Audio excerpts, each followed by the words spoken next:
D'une part, Mike voulait passer le reste de ses jours avec la femme dont il était tombé amoureux, mais d'autre part, il ne voulait pas être à nouveau trahi à cause de sa richesse. Mike décide de mettre les intentions de la femme à l'épreuve de façon plutôt dramatique. Il était 2 heures du matin et Mike est resté éveillé dans son lit, pensant à la belle femme qui dormait dans la chambre voisine de la sienne. Une partie de lui voulait aller la voir, lui avouer à quel point il était amoureux d'elle, et l'embrasser comme il en avait envie depuis plusieurs semaines. Mais une partie de lui, plus bruyante, lui disait d'être prudent. À 71 ans, il venait de commencer à vivre sa vie. Après avoir passé la majeure partie de sa jeunesse à construire et à diriger une entreprise de plusieurs millions de dollars, cet homme avait enfin le temps de profiter des plaisirs simples de la vie. Et l'amour. L'amour était quelque chose qu'il avait peur d'espérer. Il avait déjà été aimé et abandonné une fois, il y a plusieurs années. Et si cela se reproduisait? Je ne pense pas que mon cœur puisse supporter une autre trahison. Mike frémit et se tourna vers l'autre côté de son lit. Même son fils Jay et sa fille Julia avaient été sceptiques à l'idée que leur père puisse tomber amoureux d'une autre femme à son âge. Mais qui peut dompter le cœur, jeune ou vieux? Cet homme aujourd'hui âgé et secrètement effrayé avait autrefois le monde à ses pieds. Lorsque Mike a eu 25 ans, il avait déjà gagné ses premiers millions et son entreprise connaissait une croissance sans précédent.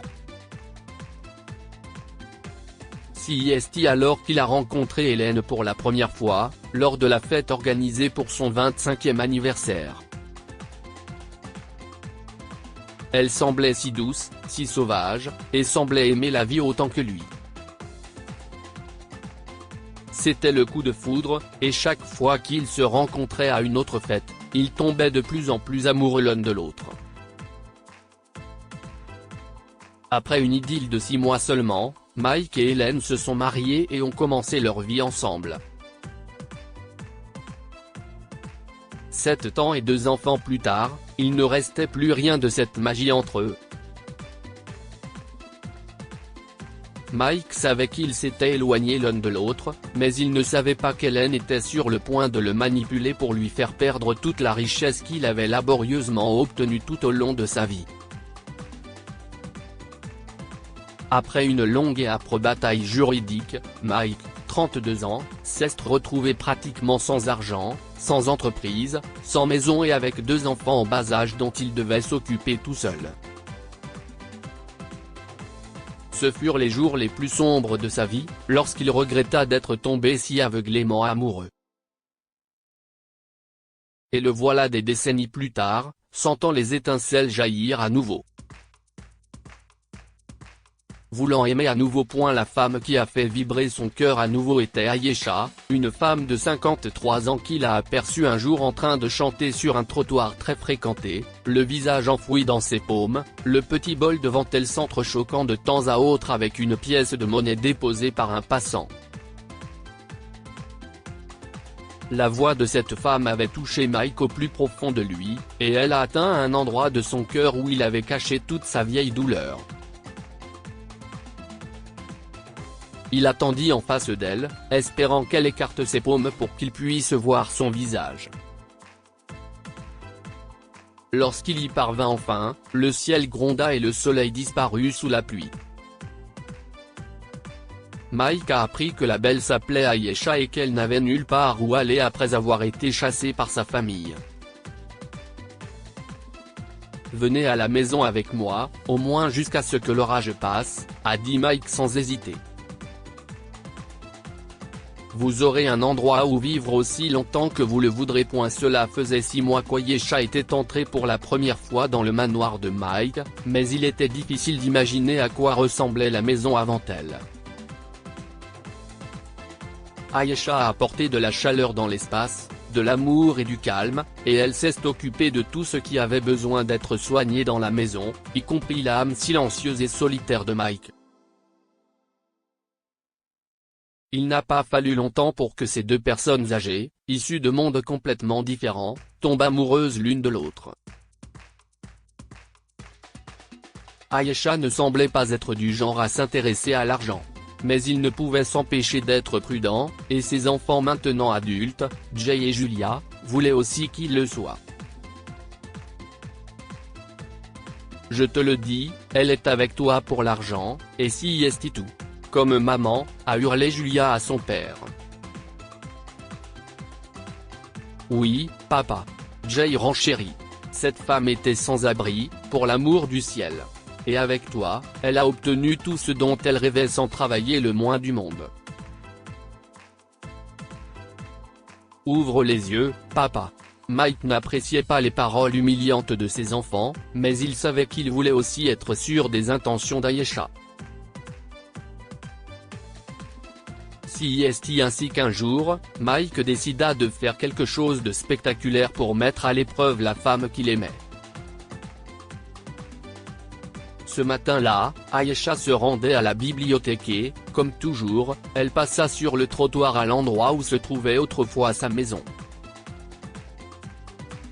Chaque fois qu'elle passait devant, son cœur était plein de gratitude. Mais ce jour-là, elle a été surprise de trouver un sans-abri plus âgé assis là, grelottant dans le froid. L'homme cachait son visage sous la vieille veste qu'il portait, tout comme Aïcha le faisait à l'époque.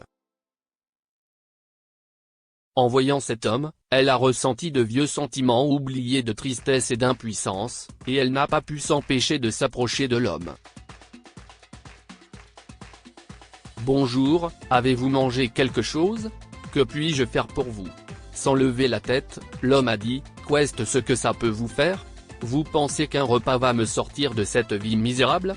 Aïcha était un peu déconcertée par le ton dur de l'homme, mais elle savait qu'il devait être blessé pour parler ainsi.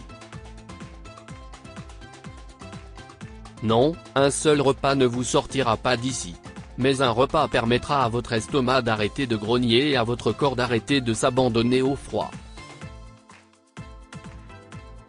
Il vous permettra de dormir une nuit et de ressentir de la gratitude et de la foi dans votre cœur, ce qui vous tiendra chaud. Aïcha s'est arrêtée pour s'asseoir à côté de l'homme sur le trottoir. J'ai été ici, à cet endroit, et j'ai vécu ce que vous vivez, a-t-elle dit en pleurant. Et il y a quelque chose que je veux que vous sachiez. Il y a de la bonté dans ce monde, et elle trouvera son chemin jusqu'à vous. En attendant, vous devez continuer à vivre, à vous réveiller, à trouver de la nourriture, à vous nourrir et à garder votre cœur honnête et volontaire, a dit Aïcha en tenant les mains de l'homme. Et si un jour vous avez envie d'abandonner, venez me voir dans cette grande maison bleue au coin de la rue. J'y vis avec l'homme que j'aime, l'homme qui a changé ma vie. Si est un homme bon et je suis sûr qu'il sera heureux de vous héberger pour une nuit. En prononçant ces mots, le sans-abri a fondu en larmes. Il a fini par lever la tête et s'est écrié, « Je suis désolé, Aïcha. » Comment connaît-il mon nom? Pensa Aïcha, et il lui fallut une seconde pour réaliser que l'homme sous ses vieux vêtements était Mike. Toi? Qu'est-ce ce que si est-il? Que se passe-t-il? Lui demanda-t-elle. Je suis désolé d'avoir dû te tester. Je devais savoir que tu n'étais pas une femme manipulatrice aveuglée par l'argent. Je devais savoir. La pauvre Aïcha était furieuse et avait le cœur brisé. Tu ne m'as pas fait confiance. Tu ne pouvais pas t'asseoir et me parler? Je ne peux pas croire que tu aies ressenti le besoin de faire ce drame. De jouer les sans-abri alors que tu n'as aucune idée de ce que si est. La femme se retourna et s'éloigna de Mike, qui resta là à regretter ce qu'il avait fait. Il a fallu 2 semaines, mais Mike a finalement réussi à convaincre Aïcha. Il s'est excusé et elle l'a enfin vu s'ouvrir à elle et lui rendre son affection sans retenue. Ils ont décidé qu'ils n'avaient pas besoin de se marier pour que leur amour résiste à l'épreuve du temps. Mike et Ayesha sont restés ensemble à travers tous les hauts et les bas de leur vie, y compris lorsque Mike est tombé gravement malade. Ayesha ne l'a jamais quitté, même lorsqu'il a rendu son dernier souffle après l'avoir écouté chanter une dernière fois ou lorsque les enfants de Mike ont pleuré inconsolablement près de son lit. Quelques jours après le décès de Mike, Ayesha a tendu une enveloppe à Jay et Julia, « Tenez, mes chéris. » Il s'avère que Mike avait écrit toute sa fortune au nom d'Ayesha. Sans hésiter, Ayesha l'a remise à Jay et Julia. Vous êtes ses enfants. Depuis que vous êtes bébé, il a tout fait pour vous. Je connaissais son cœur. Il était souvent en colère contre vous, mais il aurait voulu que vous ayez ça. Jay et Julia se sont effondrés dans les bras d'Ayesha, se promettant de prendre soin de cette gentille femme jusqu'à la fin de ses jours. Que pouvons-nous apprendre de cette histoire? Soyez gentils. On ne sait jamais à qui l'on peut rendre la vie meilleure. Mike a choisi d'être gentil avec une sans-abri, sans savoir que cela changerait complètement sa vie et la sienne. Le véritable amour est plus fort que vos peurs et vos insécurités les plus profondes. Parlez-en avec votre partenaire. Mike a choisi une façon dramatique de tester les intentions d'Ayesha, ce qui a failli les faire rompre. Partagez cette histoire avec vos amis. Elle pourrait égayer leur journée et les inspirer.